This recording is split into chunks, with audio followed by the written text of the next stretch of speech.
শিক্ষকদের আন্দোলনের খবর জানাতে সরাসরি যুক্ত হচ্ছেন সহকর্মী জান্নাতুল মোহনা। মোহনা, আন্দোলনের সবশেষ খবর জানাবেন আমাদেরকে।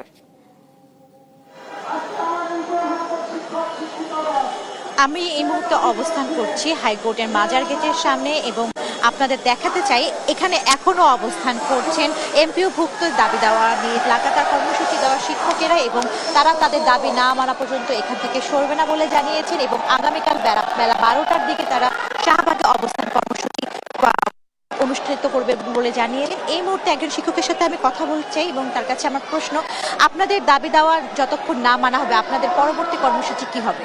আমরা আপাতত এসেছি 12 তারিখে 3 দফা দাবি নিয়ে। আমাদের হাউস রেন্ট 20% করে দিতে হবে এবং মেডিকেল ভাতা 1500 টাকা করে দিতে হবে এবং আমাদের তৃতীয় শ্রেণীর যারা কর্মচারী আছে তাদেরকে 75% উৎসব ভাতা দিতে হবে।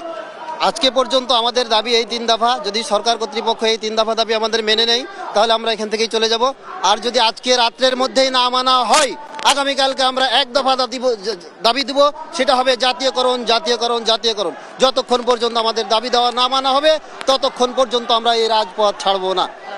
শুনছিলেন যে বলছে যে যতক্ষণ পর্যন্ত দাবি দেওয়া না মানা হয় ততক্ষণ পর্যন্ত তারা এই রাজপথ ছাড়বে না। এবং আপনাদেরকে দেখাতে চাই যে হাইকোর্টের মাজার গেটের সামনেই কিন্তু রয়েছে একটি পুলিশি ব্যারিকেড, তার ওপাশেই কিন্তু সকল শিক্ষকরা তাদের দাবি দেওয়া নিয়ে এখানে অবস্থান করছেন এবং আজ সারা রাত এবং আগামীকাল বেলা 12টা পর্যন্ত তারা এখানে অবস্থান করবেন।